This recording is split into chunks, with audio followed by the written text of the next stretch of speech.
Good morning. Oh, that connected very quickly. And welcome to my Monday messages. I'm Rebecca, if you don't know me already. I'm a homeopath. I'm a QTT coaching practitioner.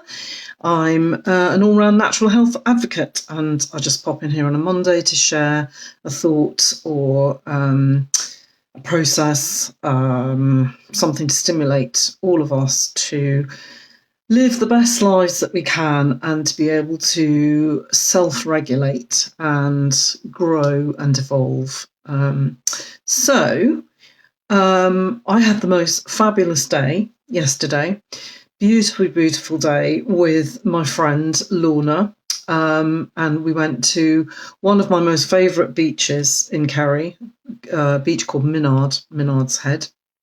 There's an old castle on the headland there, and there's an ancient well just set back beyond the beach, and it's a very special, magical place for me. And we had the most gorgeous afternoon just swimming in the sunshine and enjoying the warm weather, and of course setting the world to rights.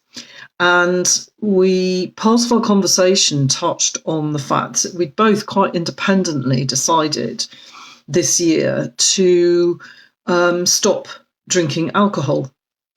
And we had a long discussion about what that had changed for us, and all of the changes definitely for the better.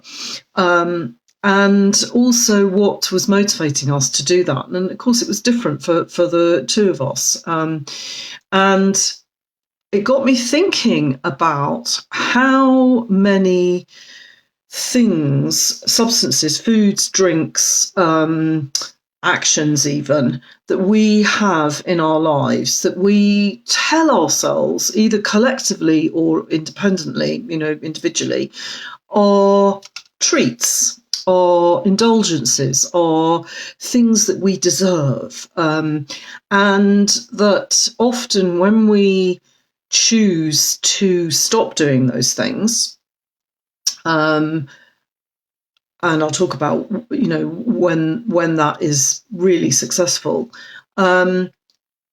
that we can come across some criticism or judgment from others, and we can perhaps be accused of fun anymore, or, well, what do you do for pleasure? What you don't do this and you don't do that, and you don't take alcohol, you don't eat sugar very much, you don't eat processed foods, you don't God, you're so fussy. All of those things, and they don't bother me in the least anymore, because I'm old enough and wise enough to know what suits me, and what suits other people doesn't necessarily suit me. So part of my journey to enjoying life as much as possible is to feel as good as I possibly can.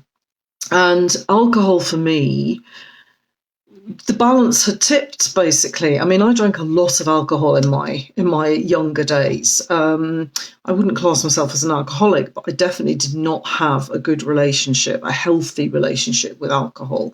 And I come from a family where alcohol was not our best friend, basically. And I wanted to see what my beliefs around alcohol were. I wanted to examine how I could live my life without it, and whether I could even. And that's not to say that I was drinking tons and tons. I wasn't, actually. I was a very erratic consumer of alcohol, nowhere near what I used to do in my younger days, and certainly wasn't going out and getting completely bladdered all the time or anything like that. But nonetheless, I did have a belief. I quickly discovered this. I had a belief that I needed alcohol in social situations to be fun, to stay up as late as everyone else, to remain, in a high energy state, to be one of the gang, one of the part of the group or the community. And it only took 2 social occasions for me to realise that none of that was true. I didn't need it at all. And I was more than capable of staying up as late as everyone else if I wanted to. And that my conversation was just as flowing and eloquent, probably more so. And I didn't feel rubbish the next day.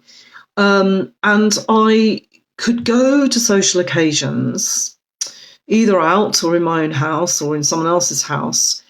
And there was a whole layer of stuff that didn't need to be there anymore.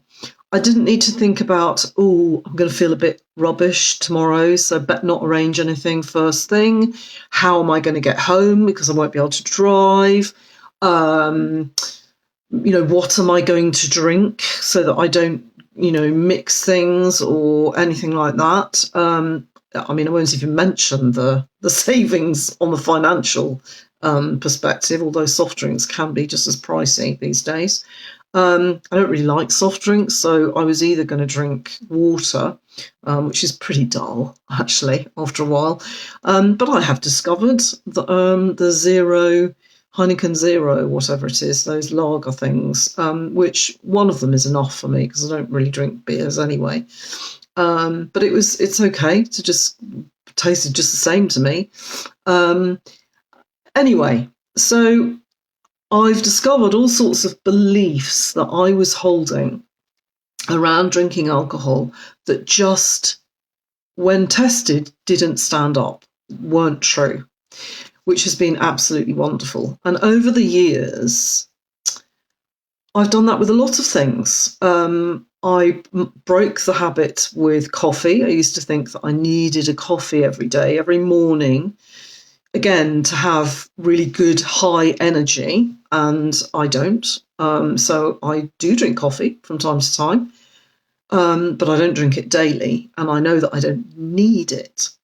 And the trick, I think, to breaking any kind of habit is to examine what it is that we're seeking by doing that behavior, by taking that substance or eating that food or, doing that thing, whether it's reaching for biscuits or chocolates or anything where it's kind of very quickly followed up by either a little voice that comes out and goes, you deserve it, go on, go on, go on.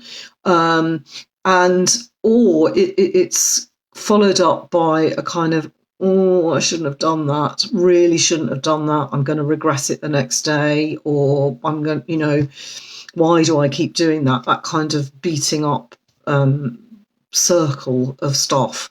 None of that is productive. It takes energy. It's unnecessary. And often we have a very good sense that that's a habit that isn't serving us well. And it can be difficult to break if you don't know what to do to break it. And that's where I come in.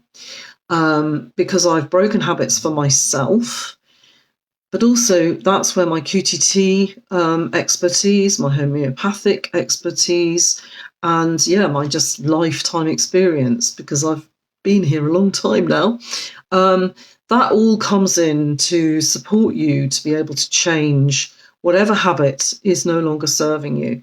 And sometimes it's about looking at it slightly differently. Sometimes it's about completely changing it, introducing a new, more productive habit. That's very, very individual, very bespoke, but that's what I do. So if you want to have a chat about that, then just use the link that's with this video to book a free clarity call, or if you're already sure, then go ahead and book an appointment. I'd love to have a talk with you about that, because we can be stuck in these habits that just keep us stuck in a little circle of guilt, shame, I shouldn't have done that. And apart from anything else, looking at the beliefs of what substances are actually treats or indulgences can be very valuable in itself. I mean, alcohol is definitely one of them. Coffee is another. Things like sugar, but biscuits, sweets, all the rest of it. McDonald's. I mean, McDonald's. Why do we tell our children, some of us, oh, you can't have it every day? Yeah, we recognise that. It's a treat. Why is it a treat? Why is it a treat to actually give ourselves something that we know damn well isn't good for us? It's not a treat. It's like saying, here's this poison, here's this toxin, and it's okay if you only have it a few times because it's a treat, it's a reward. So we're rewarding ourselves or treating ourselves by ingesting or giving to our kids something that we know is ultimately toxic, not good for us.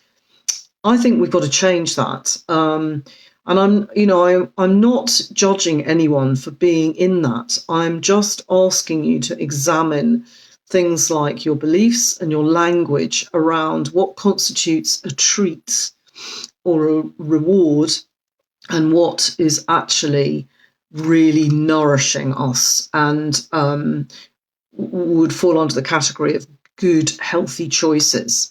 Because we do have a responsibility to set a good example for our children, and to ask ourselves, well, what are we perpetuating when we keep telling our children that something like McDonald's is a treat?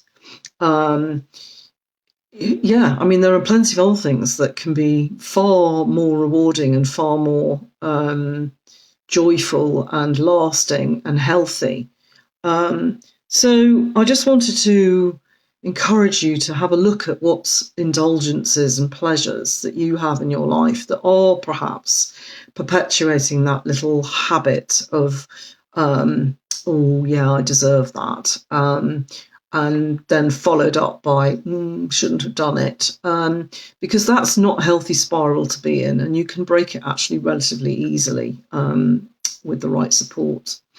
So yeah, there's some questions in the post with this video that maybe you might find useful to ask yourself, and let me know which is your, if you have any ahas or light bulbs as to something that you're doing that isn't really serving you well, isn't giving you lasting joy, then perhaps sharing them in the comments will inspire you to do something about it.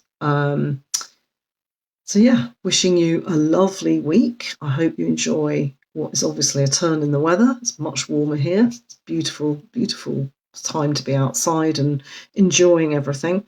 But whatever you're doing, I hope you have lasting joy from it. And let me know if I can do anything to support you in getting more joy into your life. Take care. Bye.